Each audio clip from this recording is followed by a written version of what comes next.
Hello everyone and welcome back to Pokemon Brilliant Diamond. You rejoin us here exactly where we left off in the last episode, in the Team Galactic headquarters. In this episode we are going to play through the Team Galactic headquarters and then we're going to proceed on and look at some of the routes available to us around Eterna City, where we'll try and find all the other Pokemon that are available around this area. If you like what you see whilst you're watching these videos, please hit the subscribe button. I am uploading these videos on a daily basis, sometimes even twice a day. On top of that, I'm also uploading Football Manager content and also Warzone gameplay. So if you like any of that, please hit subscribe and just let me know what you're thinking about my videos. Anyway, back to Team Galactic's warehouse. So you'll see when you first enter and you go up the stairs, you're instantly confronted by two Team Galactic grunts, which try and face you off in a double battle. They're not particularly strong here. They're using a Zubat, a Wurmple, a Cascoon, and also a Glameow. So nothing that's particularly going to strain you, shall we say. They're quite easy to take out. I'm just going to let this whole battle play through. I normally skip these, but as a double battle, I'll give it a watch. That's the end. Their team is only like level 14 and 13, so they're not high level. If you've already taken out the gym, which you must have done to be able to use Cut to get into this building, then you're definitely going to be stronger than these, as the gym leaders used up to level 20, whereas everyone in here, at the beginning anyway, is like level 13 and 14, so they're not strong at all.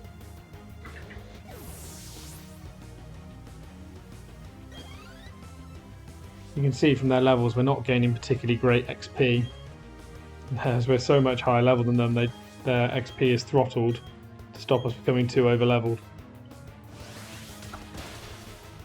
Anyway, so that's the double battle taken care of.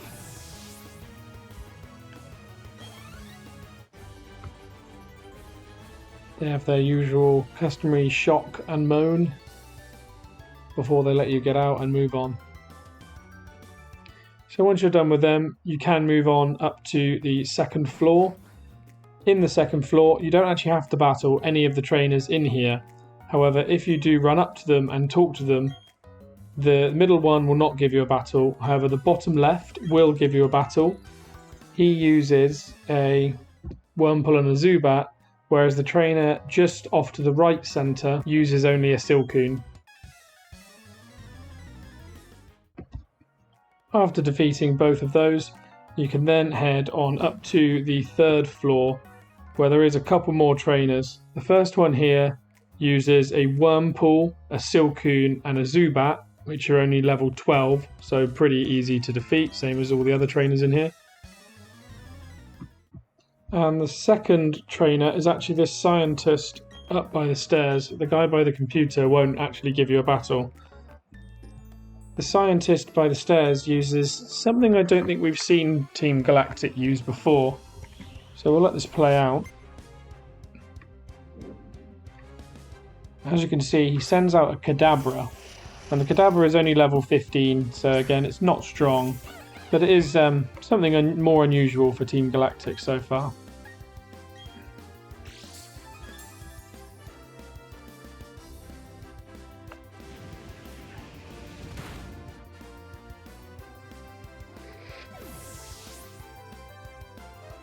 So once that's taken care of, you get a little bit of XP for it. A little bit more than you did all the level 12s anyway. So once you've beaten him, you can then look to move towards the fourth floor via the stairs just above him.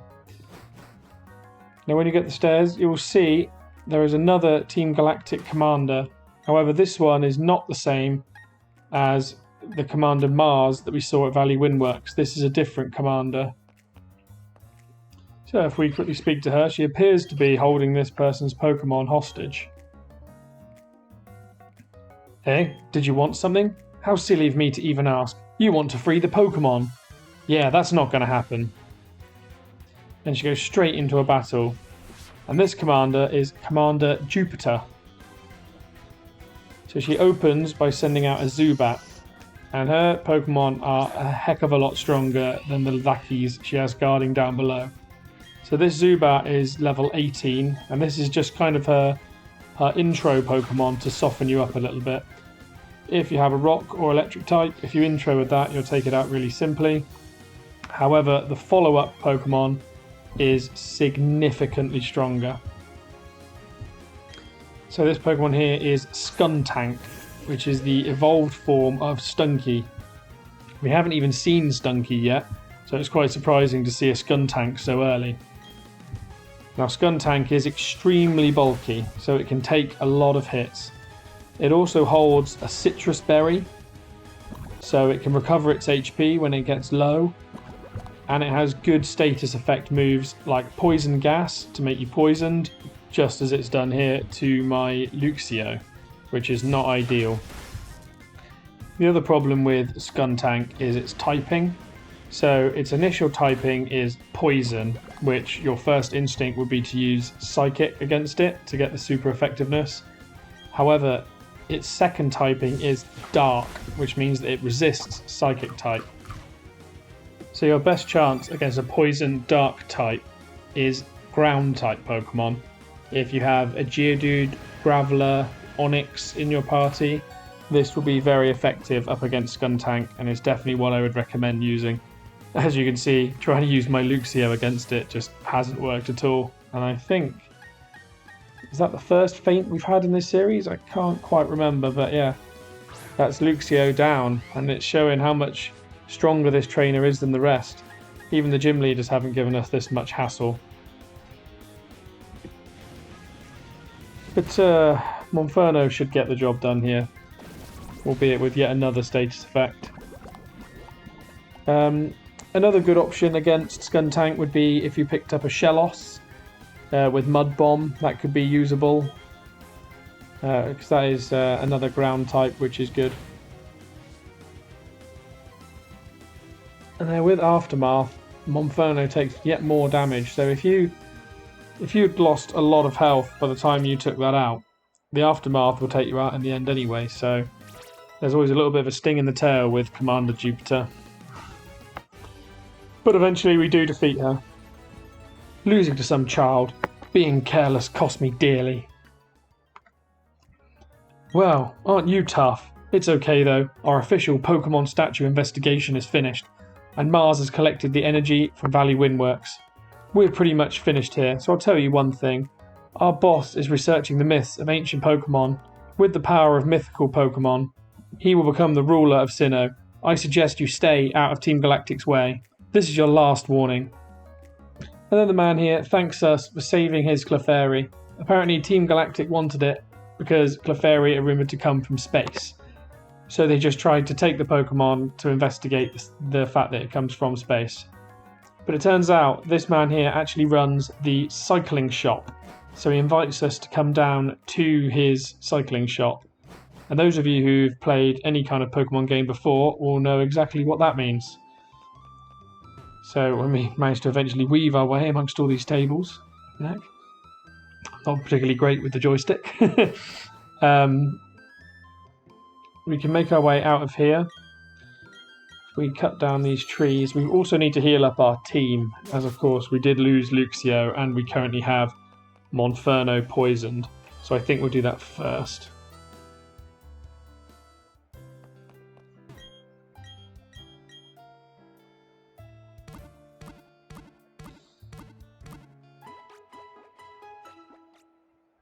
So yeah, now we've rested up our team, we can proceed on to the cycling shop.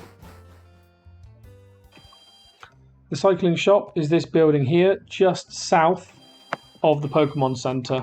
When we entered here earlier, of course, the owner wasn't here, and the child sat at the bench mentioned that he'd gone off to the Team Galactic Warehouse. So as his gratitude for saving his Clefairy, he is going to give us one of his bicycles free of charge. And the first thing we get to do is we get to pick our colour.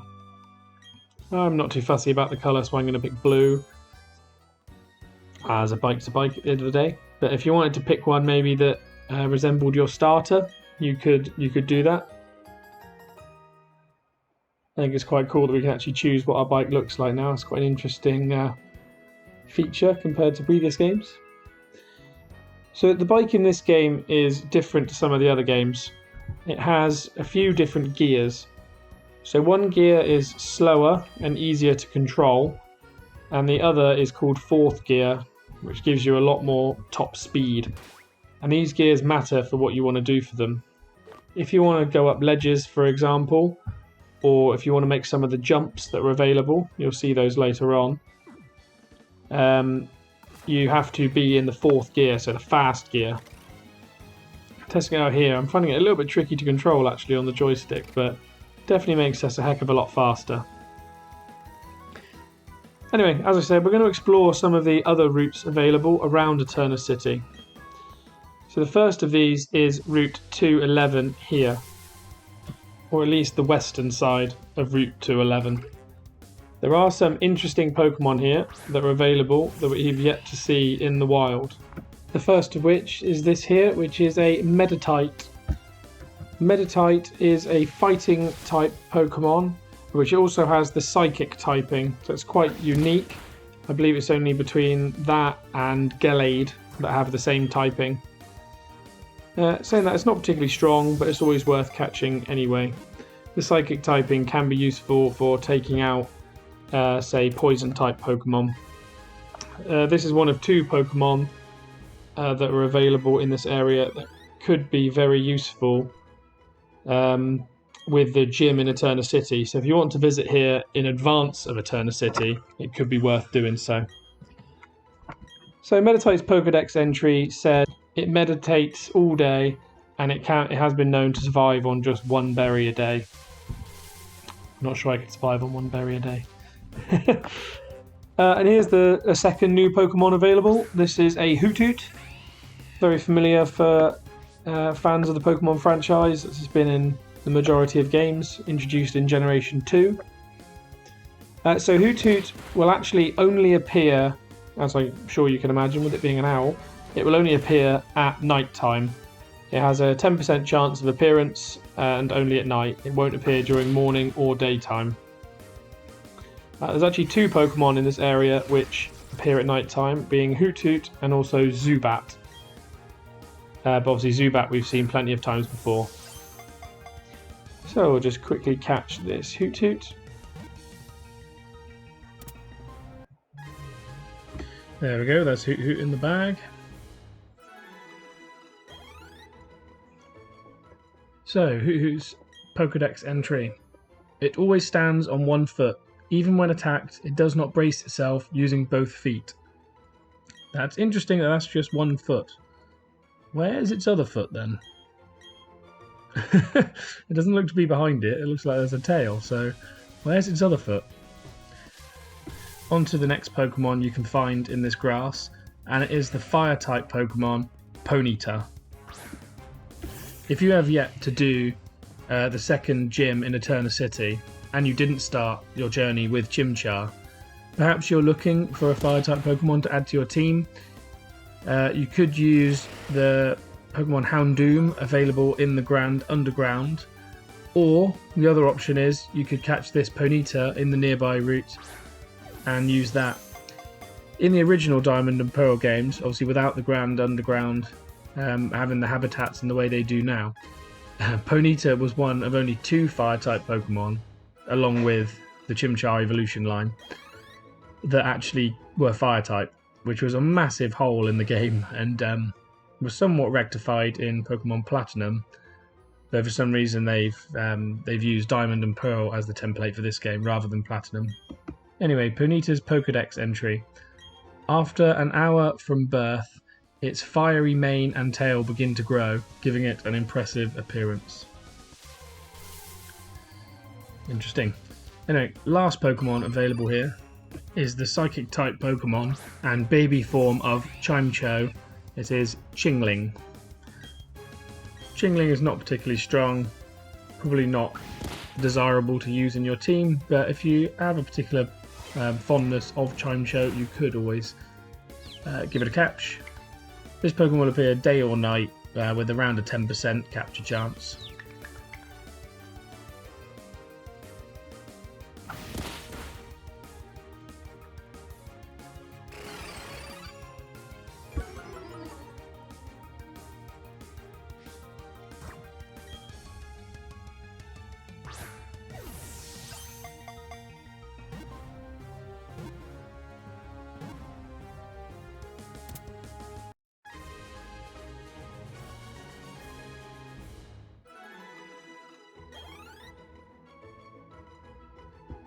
So that's Chamcho sorted. Its Pokédex entry is: it emits cries by agitating an orb at the back of its throat. It moves with flouncing hops, as you can see from the image on the left. So once you've caught everything here, if you want to catch everything, or done everything you want in the grass, you can proceed over this bridge to the right, and you will encounter this trainer here. This trainer is Hiker Louis, and he uses a Geodude and an Onix, both level 15. Proceeding onwards, you can come into this cave entrance here, which is Mount Coronet. We'll leave that for now, and we'll come back in a few minutes. Using Rock Smash, you can come just to the north here of Hiker Louis, and there is a little path down the mountain. So if you come down the stairs here, there is another trainer just over here. This is Birdkeeper Alexandra, which uses one Pokemon, which is a Hoot Hoot, level 19 actually. So if you visit this route before the gym, they are quite strong, so make sure you've got your team set up appropriately. With Luxio, I obviously had no problems. So just south of Birdkeeper Alexandra is TM19, which is Taunt, so make sure to pick that up. In the patch of grass we were just running around in, by the way, there is also a hidden Pokeball. I don't think I've shown that, so apologies for that. But yeah, if you search around in the grass in one of the patches which don't have Pokemon spawns, there is a Pokeball hidden there. Anyway, so if you come back to this cave entrance, you can enter in here. This is the northern area of Mount Coronet. There's not a lot you can do in here right now, as you need strength to be able to proceed. If you Rock Smash through this rock, you'll see that the boulder up to the item to the north and also over to the west both require strength. So there's nothing we can do here in regards to proceeding on. However, there is a new Pokemon we can catch here, which is the baby form of Clefairy. This is Cleffa, and Cleffa now is also a fairy type Pokemon. Clefairy, obviously in the original games, was always a normal type, but now Fairy has been introduced. Cleffa and Clefairy are now fairy type. So Cleffa has a different encounter rate depending on what time of day it is. If you're trying to find this, I'd recommend coming in the morning, as it has a significantly higher spawn rate of between 25 and 30%. In the day and evening, it's much rarer at around 5%. So if you come in the morning, you're much more likely to encounter this. It's not very strong, however, so it is still an easy catch. No, we won't give Luxio Roar, it's not a particularly useful move. And Staravia up to level 25. See, our team's getting quite strong now. So, Cleffa's Pokédex entry. Its silhouette is like a star. It is believed to arrive riding on shooting stars.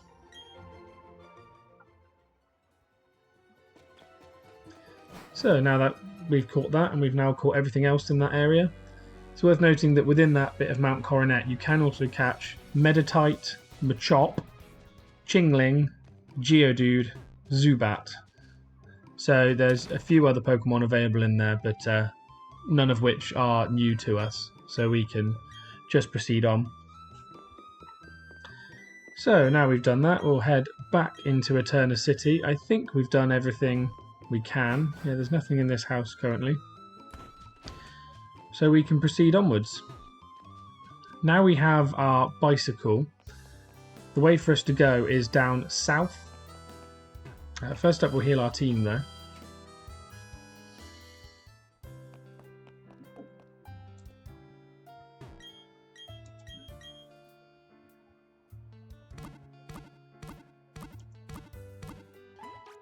So yeah, now we've done this, we will head south, which is to Route 206.